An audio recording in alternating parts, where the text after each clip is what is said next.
Muy bien, abre tu Biblia en Mateo capítulo 4.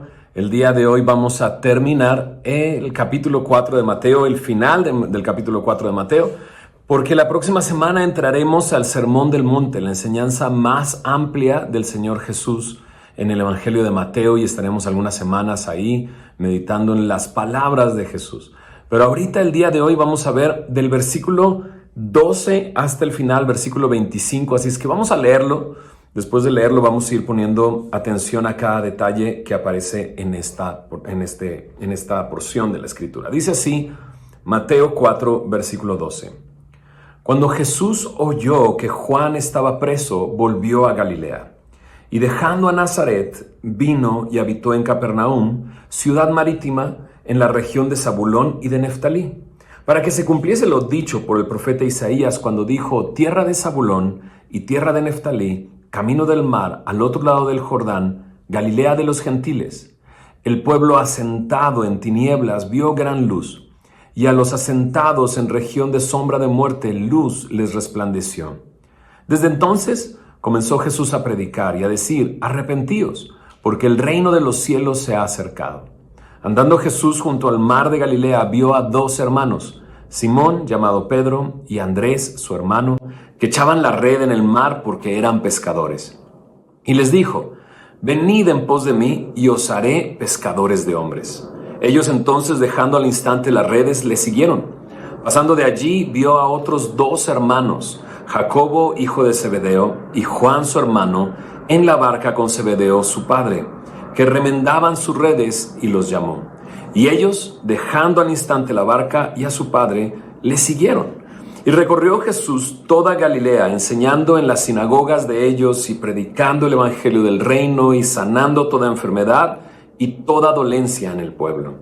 Y se difundió su fama por toda Siria, y le trajeron todos los que tenían dolencias, los afligidos por diversas enfermedades y tormentos, los endemoniados, lunáticos y paralíticos, y los sanó. Y le siguió mucha gente de Galilea, de Decápolis, de Jerusalén, de Judea y del otro lado del Jordán. ¿Oramos? Señor, gracias por tu palabra, Señor, y por la oportunidad que nos das de meditar en ella. Señor, gracias porque creemos lo que dice tu palabra de sí misma, que es inspirada por ti, es tu aliento, es útil, toda ella es útil para enseñarnos, redarguirnos, corregirnos, instruirnos en justicia, a fin de que estemos preparados, el hombre de Dios, la mujer de Dios, para toda buena obra. Señor, gracias, Señor, porque deseamos estar expuestos a tu palabra y que tú hagas estas cosas en nuestras vidas, Señor. Por medio de tu Espíritu, Señor, haz tu obra en nosotros. Te bendecimos y ponemos este tiempo en tus manos, en el nombre de Jesús. Amén, amén. Recuerda que Mateo ha estado citando el Antiguo Testamento para demostrar una cosa, que Jesús es el Mesías, y esta vez lo vuelve a hacer. Pero yo quisiera que viéramos de dónde venimos un poquito solamente para llegar a este punto, ya que lo que sucede en este capítulo, sobre todo el llamado que le hace a estos cuatro hombres, Simón, Andrés, Juan y Jacobo, encuentran una razón después de que vemos de dónde venimos. Y es que en los últimos dos capítulos atrás hemos visto cómo Jesús es el rey de los judíos, ya que los sabios de Oriente vinieron a adorarle, y Herodes, a través de los escribas y los sumos sacerdotes, identificaron el lugar donde, los principales sacerdotes identificaron el lugar donde iba a nacer Jesús. Y es tal que al verse burlado Herodes, termina matando a todos los niños menores de 2 años. Esto nos demuestra que Jesús verdaderamente era una amenaza para el reino de Herodes, para su propio reino personal, pero también venía a instaurar, a anunciar su reino. Por eso la semana pasada, cuando vimos a Juan el Bautista, hace 2 semanas, cuando vimos a Juan el Bautista, lo escuchamos decir, arrepentíos porque el reino de los cielos se ha acercado. Juan el Bautista venía como preparando el camino del Señor, como una voz en el desierto que clamaba: arregla tus asuntos con Dios porque se está acercando, el reino de los cielos viene. Y estando Juan el Bautista bautizando en el bautismo de arrepentimiento, les dijo: pero vendrá después de mí uno que bautizará en Espíritu Santo y fuego. Dice, uno que es mayor que yo, que es antes que yo. Y él, Juan el Bautista, es a él a quien está anunciando. Por eso ahora sí, la semana pasada vimos a Jesús siendo bautizado por Juan el Bautista. Y si recuerdas, se escuchó una voz del cielo que decía: este es mi Hijo amado en quien tengo complacencia. Ya no nada más el testimonio de Juan el Bautista era que este era aquel que vendría como el Mesías, bautizando en Espíritu Santo y fuego, sino ya tenemos el testimonio de Dios el Padre, manifestándose, abriendo los cielos, haciéndose escuchar y diciendo: este es mi Hijo amado. Y también la semana pasada vimos cómo Jesús fue llevado al desierto, y ya no nada más el testimonio de Juan el Bautista, el testimonio del Padre, sino el testimonio del carácter de Jesús, venciendo a Satanás en la tentación en el desierto. Nos da testimonio de quién es este hombre. Este hombre es el Hijo de Dios. Este hombre es el Rey de los judíos que ha venido. Así lo ha estado manejando Mateo hasta este punto. Y ahora, en que Juan el Bautista está preso, ahora está encarcelado, pareciera que terminó su labor de anunciar a aquel que había de venir, y ahora ya está aquí el que había de venir. Y por eso dice ahí, cuando Jesús oyó que Juan estaba preso, volvió a Galilea y, bueno, menciona dónde llega y nos dice: desde entonces comenzó Jesús a predicar y a decir: arrepentíos porque el reino de los cielos se ha acercado. Así confirmando que el mensaje de Juan el Bautista era el mensaje que es el mensaje de Dios, y predicando el evangelio del reino de Dios. Así es que este es el que había de venir, y ahora ya está aquí. Si pensamos en la historia de Israel, pensamos en Juan el Bautista como este Moisés que anunciaba la tierra prometida, que llevaba al pueblo a la tierra prometida, pero no la metió a la tierra prometida. Fue Josué el que metió a la tierra prometida al pueblo. Y así es Jesús, el que va a traer perdón de pecados y el Espíritu Santo como un regalo para todo aquel que en él cree, como una herencia. Jesús oyó entonces que Juan el Bautista estaba preso. ¿Por qué estaba preso? Bueno, en Marcos capítulo, en Marcos capítulo 6 se nos dice por qué estaba preso. Marcos capítulo 6 está ubicado cronológicamente más adelante, pero nos hace un recordatorio de por qué estaba preso Juan el Bautista. En el verso 17 de Marcos 6 dice: porque el mismo Herodes había enviado y prendido a Juan y le había encadenado en la cárcel por causa de Herodías, mujer de Felipe su hermano, pues la había tomado por mujer. Porque Juan decía a Herodes: no te es lícito tener la mujer de tu hermano. Pero Herodías le acechaba y deseaba matarle, y no podía, porque Herodes temía a Juan, sabiendo que era varón justo y santo, y le guardaba a salvo, y oyéndole se quedaba muy perplejo, pero lo escuchaba de buena gana. Así es que el que lo metió a la cárcel fue Herodes. Y como acabamos de leer, era un poco más para protegerle que para tenerlo preso. ¿Por qué? Porque Herodías quería matar a Juan el Bautista. En este capítulo de Marcos 6 se nos dice cómo murió Juan el Bautista. Terminó decapitado después de un baile que le hace la hija de Herodías a Herodes enfrente de un banquete donde Herodes está realmente perdido. Pero está preso porque está hablando la verdad. Y eso es interesante.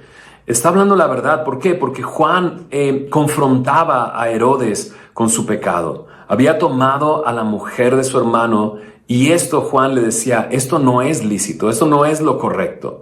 Y esto lo llevó a estar en la cárcel. Pero esto es lo que marca el inicio del ministerio de Jesús. En Lucas capítulo 4, mira lo que dice en Lucas capítulo 4, porque a donde está llegando Jesús dejó Nazaret para llegar a Capernaum. ¿Lo viste ahí? En el versículo 12 dice, cuando Jesús oyó que Juan estaba preso, volvió a Galilea y dejando a Nazaret, vino y habitó en Capernaum. Así es que en este inicio del ministerio de Jesús, Jesús está mudándose de residencia, está cambiando de residencia. Capernaum se va a convertir en su lugar desde donde él partía, su centro de operaciones, si quieres llamarlo de esa manera, de su ministerio, de su servicio. Y en Lucas capítulo 4 es muy probable que haya sucedido justo después de este momento. O sea, primero sucedió lo que estamos a punto de leer. En Lucas 4, en el versículo 16, dice así. Vino a Nazaret, ¿no? De hecho, checa lo que dice en el verso 14 de Lucas 4, 14. Jesús volvió en el poder del Espíritu a Galilea. Se difundió su fama por toda la tierra, enseñaba. Y dice, vino a Nazaret, donde se había criado en el día de reposo, entró en la sinagoga conforme a su costumbre y se levantó a leer. Se le dio el libro del profeta Isaías. Habiéndolo abierto el libro, halló el lugar donde estaba escrito. El Espíritu del Señor está sobre mí, por cuanto me ha ungido para dar buenas nuevas a los pobres. Me ha enviado a sanar a los quebrantados de corazón, a pregonar libertad a los cautivos y vista a los ciegos, a poner en libertad a los oprimidos, a predicar el año agradable del Señor.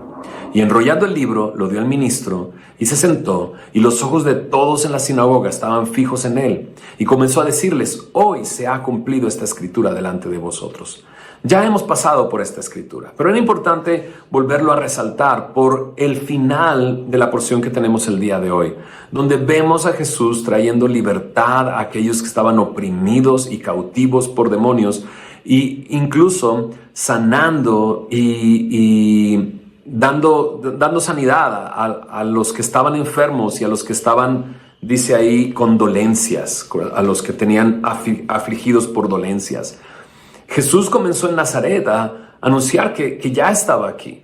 Aquel que Juan el Bautista estaba anunciando ya está aquí y arranca su ministerio a partir de este momento en Nazaret. Ahora, ¿cuál es la reacción de todos? O sea, porque Jesús estaba parándose enfrente de todos, lee una porción que evidentemente era mesiánica, que anunciaba a el que habría de venir, y explica y dice, hoy se ha cumplido esta escritura delante de ustedes. Pero ahí en Nazaret lo conocían desde niño porque ahí creció. Por eso dice en el verso 22, y todos daban buen testimonio de él, estaban maravillados de las palabras de gracia que salían de su boca y decían, ¿no es este el hijo de José? O sea, nosotros lo conocemos, ¿no es el hijo de José? No. De ahí va a pasar Jesús a hablar en Lucas 4, verso 23 al 27, de cómo Jesús no iba a ser bien recibido en su natal Nazaret, porque ningún profeta nadie es profeta en su propia tierra, dice. ¿Y qué hacen las personas después de decir, no es este el hijo de José? Después de estar maravillados por sus palabras y daban buen testimonio de él, después de que lo escucharon diciendo, voy, porque incluso en las escrituras se menciona cómo Dios va a los gentiles y sana, en los tiempos de Eliseo, a Naamán, que es de Siria, ¿no? Elías, a la mujer viuda de Sarepta de Sidón, y empieza a hablar de cómo él va a ir hacia los gentiles. Y dice que al oír estas cosas, verso 28 de Lucas 4, todos en la sinagoga se llenaron de ira y levantándose le echaron fuera de la ciudad y le llevaron hasta la cumbre del monte sobre el cual estaba edificada la ciudad de ellos para despeñarle. Mas él pasó por en medio de ellos y se fue. Entonces cuando dice aquí que dejó Nazaret, pues más bien lo dejaron, ¿verdad? Lo corrieron. No, sí y no, ¿verdad? La ira que les había tomado a estos hombres al escuchar que Jesús iría a los gentiles, les llevó hasta el punto de buscar asesinar a Jesús, quitarle la vida, despeñarlo en un despeñadero, lanzarlo hacia abajo y acabar con él. Pero Jesús pasa por en medio de ellos y ¿hacia dónde se dirige? Hacia Capernaum, una ciudad marítima. Capernaum era un pueblo de pescadores. No solamente era un pueblo de pescadores, había una guardia de soldados en esta ciudad. Es ahí mismo donde un centurión le pide a Jesús que sane a su siervo que estaba enfermo. Pero también es ahí donde llama a Leví, a Mateo, al escritor de este evangelio. Había un lugar donde se cobraban impuestos, donde había cobradores de impuestos. Bueno, es lógico, ¿verdad? Es un pueblo de pescadores, sacan peces del mar de Galilea, y si sacas peces del mar de Galilea, entonces hay un impuesto que cobrar. Y ahí está Mateo. Este es el lugar, Capernaum. De ahí mismo en Capernaum es donde Jesús sana a la suegra de Pedro, porque Pedro era de esta ciudad, como veremos en unos momentos. Entonces este cambio de residencia, cambio de ciudad, tiene un propósito divino. Y Jesús está llevando a cabo esto. Lo vamos a escuchar decir muchas veces que Él está haciendo lo que el Padre le pide que haga. Y Él habla las palabras que ha escuchado a su Padre. Jesús no está haciendo las cosas a su manera, sino que está siguiendo la agenda del Padre. Entonces se cumple lo que está dicho por el profeta Isaías, dice Mateo, verso 15 y 16, tierra de Zabulón y tierra de Neftalí, camino del mar al otro lado del Jordán, Galilea de los gentiles, el pueblo asentado en tinieblas vio gran luz, y a los asentados en región de sombra de muerte, luz les resplandeció. Ahí en tu Biblia muy probablemente tenga una pequeña cita, ¿no? Una referencia que es Isaías capítulo 9, verso 1 y 2. Porque esto que está citando Mateo proviene precisamente de ahí, de Isaías 9, 1 y 2. Y este es un pasaje claramente mesiánico y no hemos dejado de visitar Isaías para hablar de esto. Incluso Isaías en el capítulo 9 hay un pasaje que una y otra vez hemos citado como un pasaje que habla del Mesías. Isaías 9, versículo 6 dice, un niño nos es nacido, un hijo nos es dado. ¿Lo recuerdas, verdad? El principado sobre su hombro y se llamará su nombre admirable, consejero, Dios fuerte, Padre eterno, príncipe de paz. Es evidente que es un pasaje mesiánico. Y ahora, al mudarse Jesús en este propósito divino, está llegando a un lugar donde hay mucha necesidad. Hay mucha necesidad. Hay mucha, déjame decirlo así, tinieblas, oscuridad. De hecho, le llaman aquí mismo, en el verso 16, una región de sombra de muerte, ¿no? Ahora, la manera en que describe este lugar es el pueblo asentado en tinieblas y a los asentados en región de sombra de muerte. Asentar, ¿qué te recuerda? Pues estar sentado en algo, estar cómodo en algo. ¿Cómodo en qué?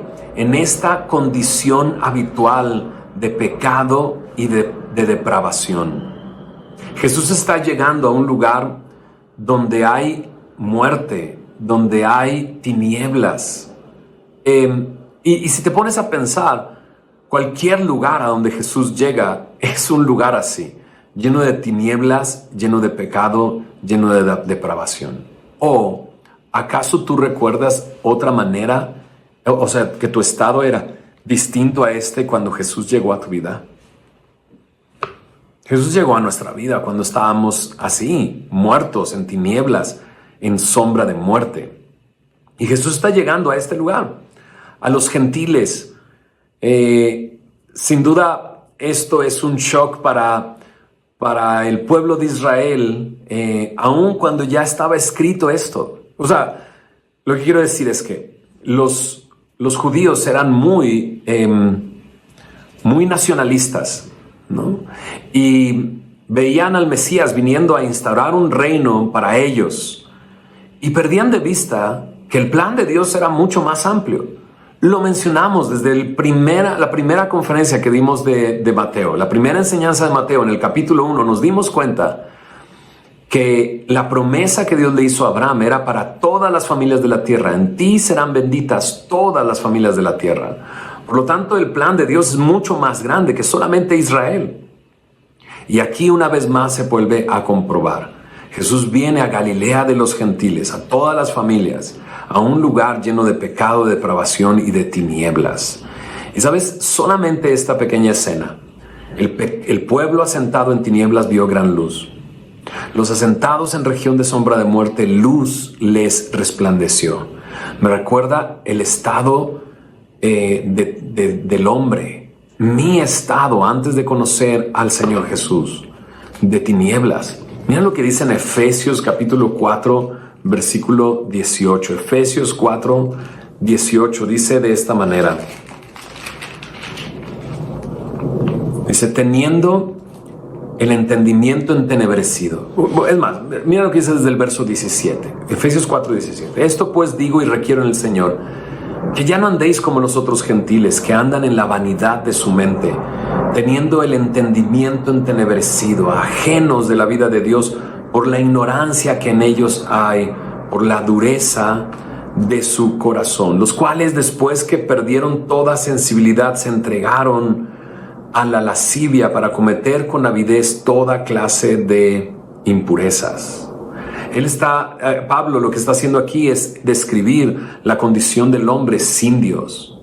Y toda esta tierra representa, Zabulón y Neftalí representa cómo estamos cuando estamos lejos de Dios. Cuando estamos ajenos a la vida de Dios, nuestro entendimiento es entenebrecido. Estamos muertos en nuestros delitos y pecados. Lo dice también Pablo en Efesios capítulo 2. Estamos perdidos sin saber a dónde ir.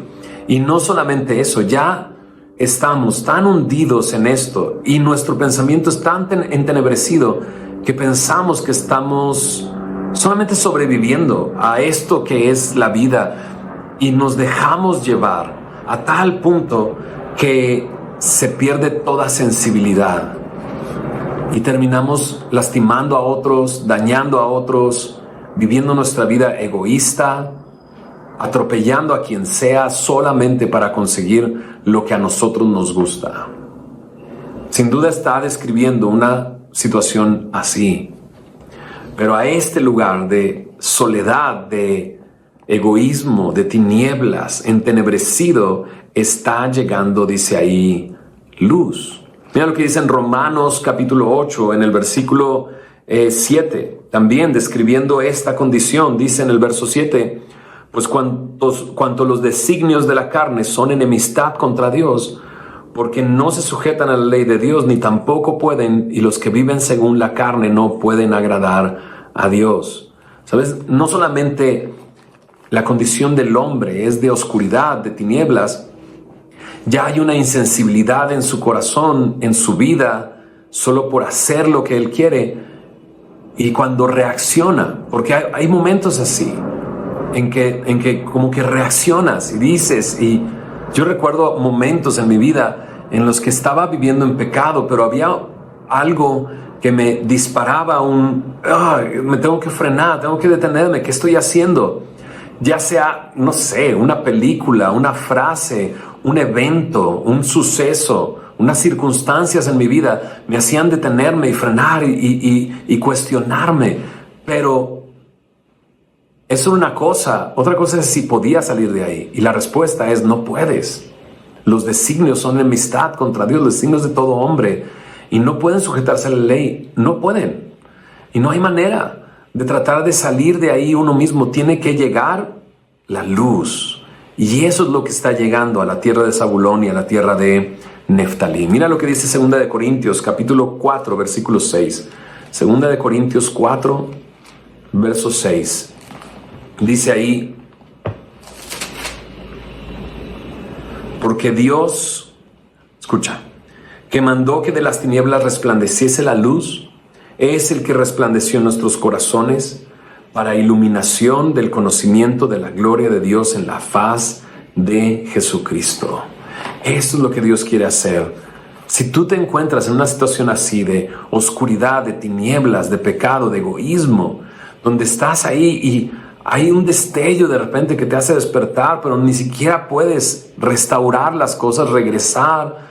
O sea, de repente a algunos se les da por querer regresar a casa de los papás, hablar con ellos, pero llegas allá y no tienes más que pleitos. ¿Sabes? Tiene que llegar la luz y Y Dios quiere llegar a tu vida con esa luz en medio de las tinieblas en las que estás. Porque el que hizo que resplandeciera la luz en las tinieblas, así quiere que resplandezca el rostro de Jesús en tu vida para rescatarte, para salvarte. Vean lo que dice Primera de Pedro, capítulo 2, verso 9. Primera de Pedro, capítulo 2, verso 9, dice de esta manera: mas vosotros sois linaje escogido, real sacerdocio, nación santa, pueblo adquirido por Dios, para que anuncies las virtudes de aquel que os llamó, escucha esto, de las tinieblas a su luz admirable.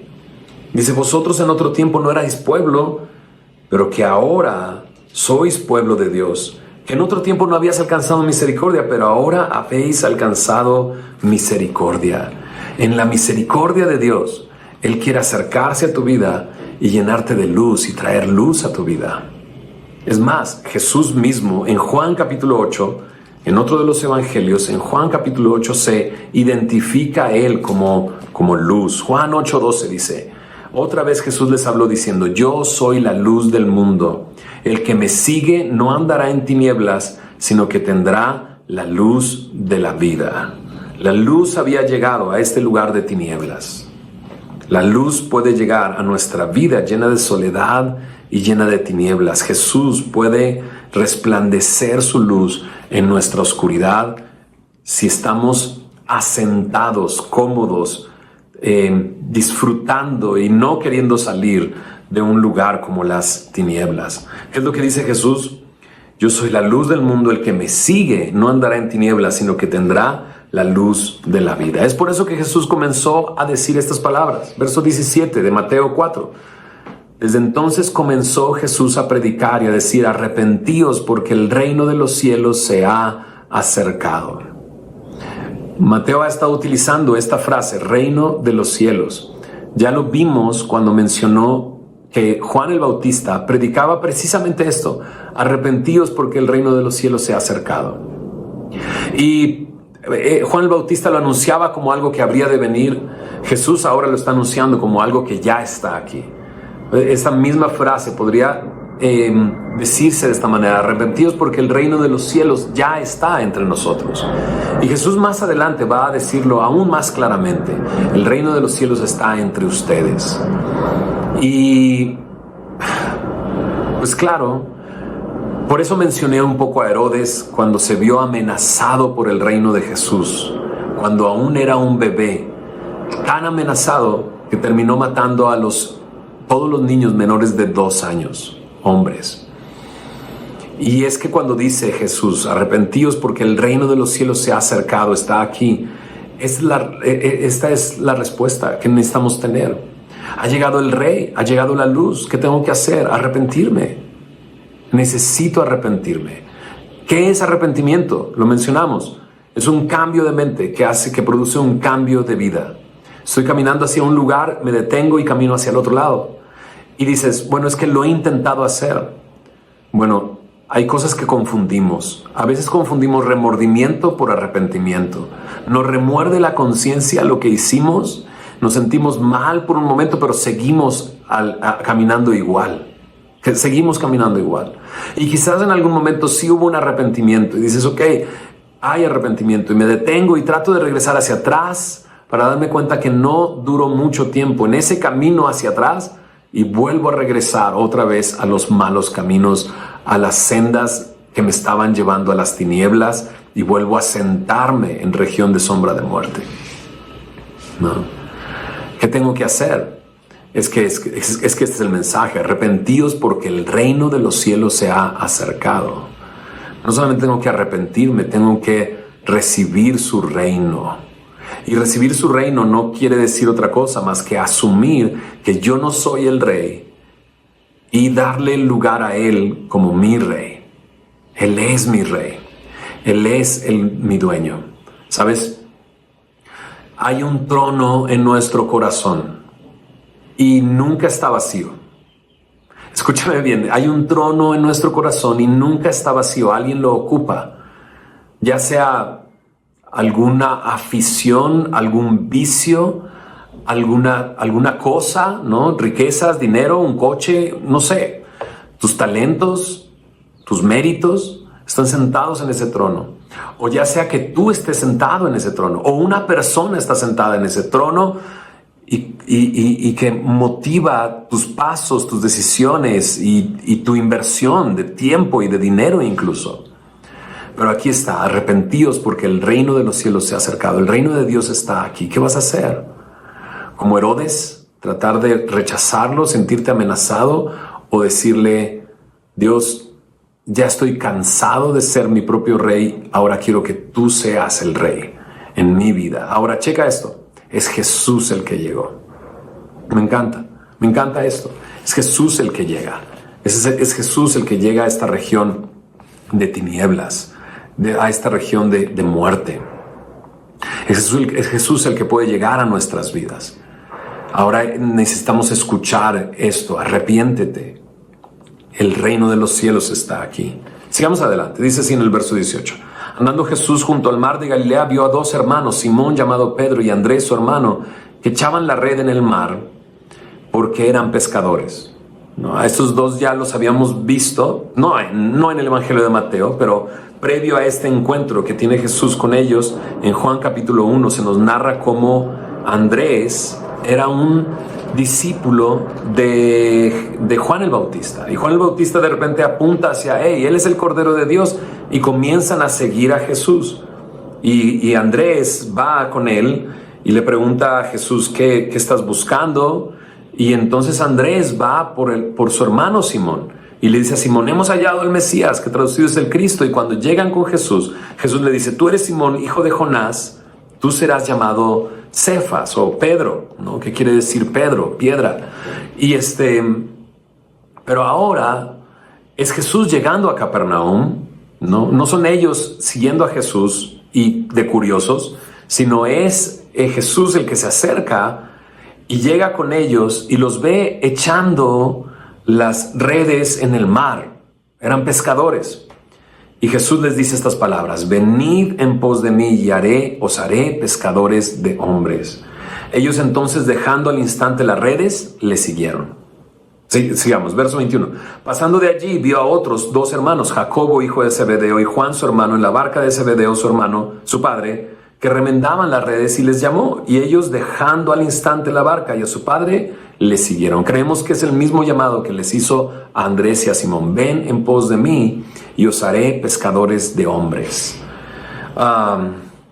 Qué bella imagen. Creo que la primera parte que hemos visto el día de hoy en esta explicación de la tierra de Zabulón y tierra de Neftalí, llena de oscuridad, y Jesús llegando a este lugar como la luz que puede transformar sus vidas y llamándolos al arrepentimiento. Ahora vemos otro llamado. Algunos consideran este llamado más que un llamado de salvación, es un llamado de discipulado. Ven en pos de mí. Pero creo que es mi pensar que es el mismo llamado. ¿A qué nos ha llamado Jesús? De la salvación nos ha traído ¿a qué? Pues a seguirle. Me encanta que el llamado no es entra a mi religión, entra a una nueva organización que estoy creando, sino que le dice venid en pos de mí. El llamado de Jesús es un llamado a una persona, a Jesús. Ven en pos de mí y yo te voy a transformar. Estos eran pescadores, unos estaban echando las redes, los otros estaban remendando las redes. Y muchos ven en esto algo que va a suceder más adelante. Pedro se va a convertir en alguien que echa la red del evangelio y alcanza a muchas personas para la salvación en varias ocasiones en el libro de los Hechos. Mientras que Juan está remendando las redes y se va a convertir Juan en una persona que está animando a otros y remendando, restaurando. Y es el mismo que al final de sus días, ya como un anciano, constantemente dice, amados, ámense unos a otros. Ese es el primer mandamiento. Es un mandamiento nuevo que les doy. Ámense unos a otros. Y probablemente sí, en este echar la red y remendar las redes, se descubre un poco de lo que sucederá en sus vidas después. Pero ahora quiero resaltar una cosa. Jesús llamó como discípulos a unos pescadores. Y Jesús llama a personas muy extrañas para seguirle y para convertirse en sus discípulos. Llama a raperos, llama a personas que que están muy perdidas para rescatarlos y para seguirle a Él, ¿no? Y eso me llama mucho la atención. Dice en 1 Corintios que Él escoge lo vil, lo menospreciado. Cuando un maestro está buscando discípulos, generalmente busca personas preparadas, personas que han estado estudiando, personas que ya tienen ciertos talentos para continuar su obra. Pero Jesús está llamando pescadores, simples pescadores, gente de Galilea. Es más adelante los van a describir a Pedro y a Juan como personas del vulgo, personas sin letras, personas sin estudios, pero les reconocían que habían estado con Jesús, y a eso los llama Jesús, a estar con Él. Ven en pos de mí. Me encanta esto. No quiere decir que Jesús no va a llamar a personas estudiadas, a personas preparadas, no. Pero sí me quiere decir que Dios quiere llamarnos en un lugar de humildad, en ese lugar donde entonces Él puede transformar nuestras vidas.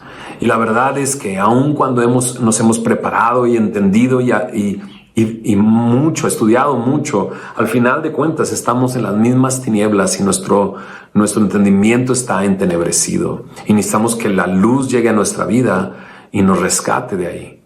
Ahora, Jesús nos llama a seguirle. Y ellos lo dejaron todo. Esto me habla de renunciar completamente.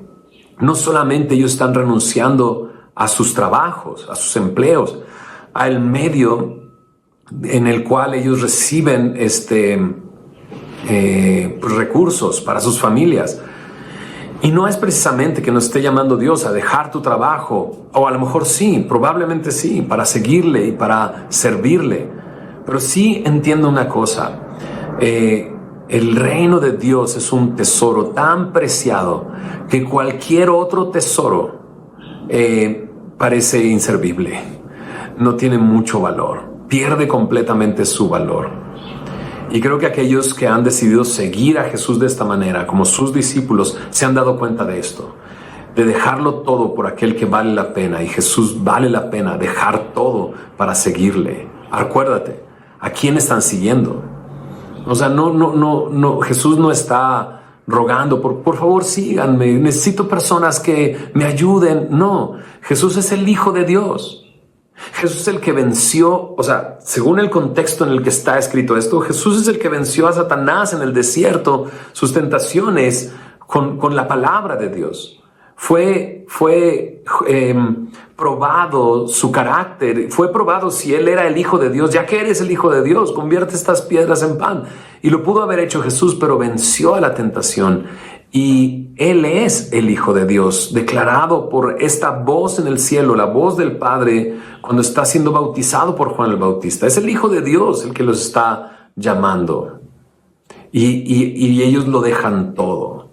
Es el Hijo de Dios el que nos está llamando para dejarlo todo, para renunciar a todo, para renunciar a nuestros méritos, a nuestros talentos, a nuestros esfuerzos, a nuestra religión, porque Él nos está llamando a una persona que es Él, a una relación con Él, una relación que va transformándonos paso a paso. Ojo que Jesús no está llamándolos a pescar hombres, los está llamando a seguirlo a Él, y Él los convertirá en pescadores de hombres. La porción que estamos viendo el día de hoy termina así. Y recorrió Jesús toda Galilea, enseñando en las sinagogas de ellos y predicando el evangelio del reino, y sanando toda enfermedad y toda dolencia en el pueblo. Se difundió su fama por toda Siria, y le trajeron todos los que tenían dolencias, los afligidos por diversas enfermedades y tormentos, los endemoniados, lunáticos, paralíticos, y los sanó. Y le siguió mucha gente de Galilea, de Decápolis, de Jerusalén, de Judea y del otro lado del Jordán. Qué interesante este final, porque lo que está haciendo es manifestar que realmente el reino de los cielos está ahí. Manifestar que el reino de Dios está entre ellos, cambiando todo, sanando enfermedades, dolencias, trayendo libertad a los afligidos por enfermedades y por demonios, sanando de la mente y sanando del cuerpo. Esto se extendió su fama por todos lados. Pero ¿qué hacía Jesús? Su principal labor, verso 23, enseñando en las sinagogas de ellos y predicando el evangelio del reino. Porque Jesús está haciendo esto. Él quiere que nosotros vengamos al arrepentimiento y entonces nos rindamos a Él después de que Él ha llegado a nuestras vidas con su luz en medio de las tinieblas en las que nos encontramos, para seguirle, para dejarlo todo y seguirle. La manifestación de su poder se encuentra en las sanidades y en la libertad que encuentran las personas a partir de Jesús. Pero ojo que el verso 25 dice, y le siguió mucha gente de Galilea. Hay una diferencia entre estos que les siguen muchos de Galilea, de Decápolis, de Jerusalén, de Judea y del otro lado del Jordán, a Pedro, Andrés, a Juan y Jacobo que le siguen. Hay una gran diferencia. Algunos solamente le seguían por el beneficio que obtenían de él, por lo que habían recibido físicamente de él, por la sanidad que habían recibido, por estas cosas. Pero Pedro, Andrés, Juan y Jacobo no recibieron ninguna sanidad en ese momento o algo físico de parte de Jesús y le siguieron porque habían sido sanados desde lo más profundo, desde lo espiritual. Así es que no sigamos a Jesús por lo que nos da. Sigámosle y dejémoslo todo, porque la luz resplandeció en nuestras vidas. Vamos a orar. Señor Jesús, gracias por tu palabra, gracias por este tiempo y gracias por recordarnos una vez más nuestra condición como seres humanos y nuestra necesidad de que tú llegues a nuestras vidas.